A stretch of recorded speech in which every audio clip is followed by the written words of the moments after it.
Assalamualaikum warahmatullahi wabarakatuh. Apa kabar semuanya? Semoga baik dan sehat. Oke teman-teman, di sini aku mau sedikit membahas seputaran yang gabung di Indodax, yang masih pemula, takut karena QIC. QIC itu apa? Yaitu kita upload dokumen, mau paspor, mau KTP. Apakah itu aman? Saya jawab aman ya, karena di Indodax ini kita kan udah legal ya di Indonesianya, ada bapetinya dan pokoknya perizinannya legal, diizinkan di Indonesia ya. Nah di sini di pengalaman aku, kita upload, kita menggunakan aplikasi, menggunakan QIC itu aman ya, karena itu kan terupload di aplikasi, dan QIC itu untuk pengaman kita juga, untuk kita penarikan uang nih. Misalkan kita mau narik uang yang ada di Indodax, kan harus menggunakan, kalau data kita nggak sama, kenapa kita harus upload QIC? KTP maksudnya QIC KYC ya, itu QIC itu bisa upload KTP kan. Nah di situ nanti kita harus mengupload juga bank kita, harus sama dengan KTP namanya. Kenapa? Jadi misalkan orang lain pun masuk ke Indodax kita, itu nggak bakalan bisa, karena harus pakai OTP, harus pakai email juga pemberitahuannya.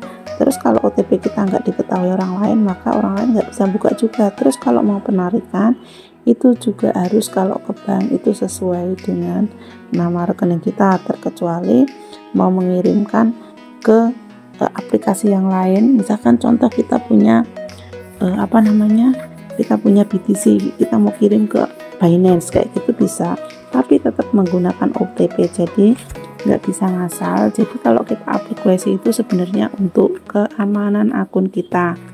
Terus yang kedua, kalau yang masalah QIC udah saya jawab, itu aman ya untuk pemula yang takut nggak mau trading karena harus upload KTP, takutnya nanti disalahgunakan. Tidak ya teman-teman, karena pengalaman aku udah lama di sini upload QIC di beberapa aplikasi. Nah biasanya kalau yang kena yang pinjaman online itu biasanya kadang-kadang malah orang yang kita kenal, kadang menggunakan data kita, itu juga bisa, yang kita pengirimannya personal, tapi nggak semua juga seperti itu. Jadi ada yang orang yang niat menipu, ada juga yang emang benar-benar untuk gabung di suatu company kayak gitu ya.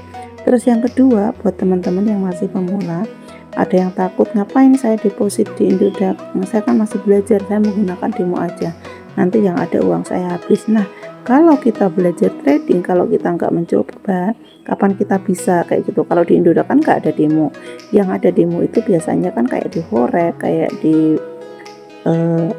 yang futur kayak gitu. Kalau di spot itu biasanya setahu aku sih nggak ada demo ya, karena kalau spot ini kan untuk kita belajar trading yang aman sendiri, karena kalau punya nyangkut kita akan balik lagi modalnya pada saat harga itu naik.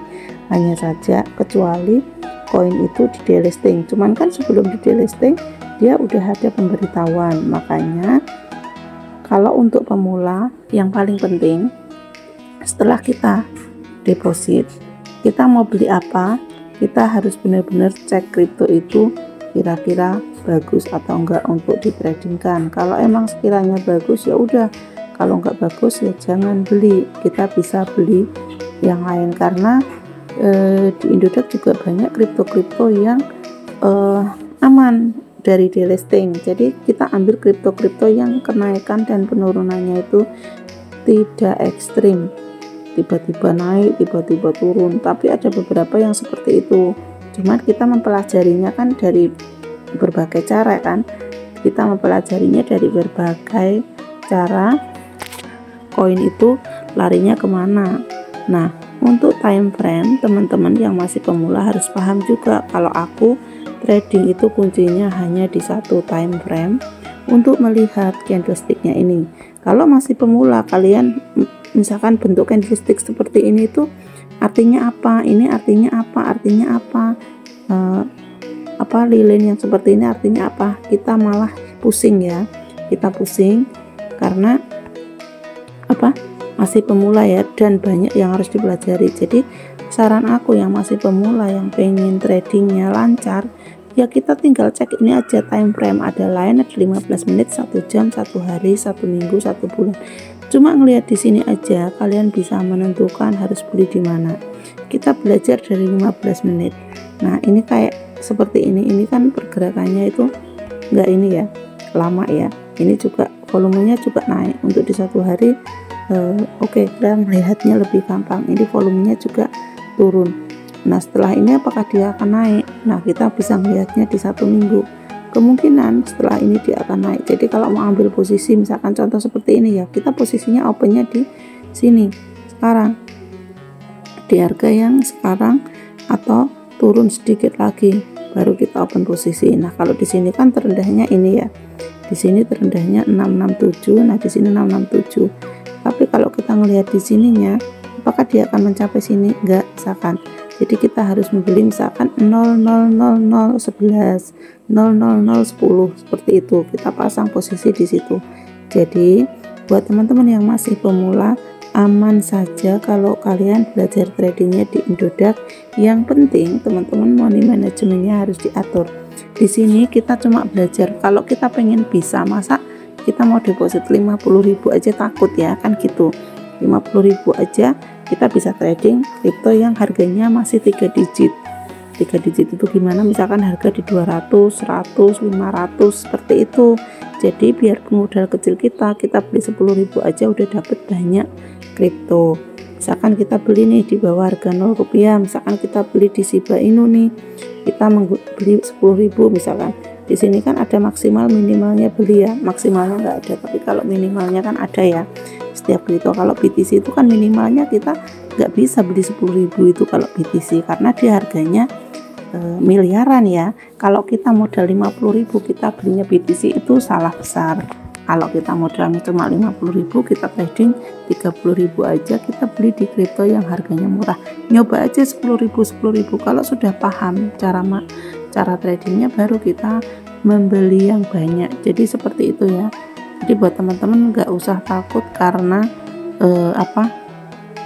uang kita akan hilang di Indodax, itu enggak ya, nggak akan hilang. Dan nggak usah takut kalau kita upload QC, karena itu memang kewajiban ya untuk pengamanan akun kita sendiri. Nah kalau nggak ada QC-nya, nanti penarikan uangnya gimana? Karena di Indodax penarikan uangnya itu sendiri harus langsung ke bank ya. Tapi kalau deposit itu bisa menggunakan e-wallet, misalkan Dana, misalkan OVO, misalkan ShopeePay, seperti itu ya. Tapi kalau untuk penarikan itu harus langsung directly bank.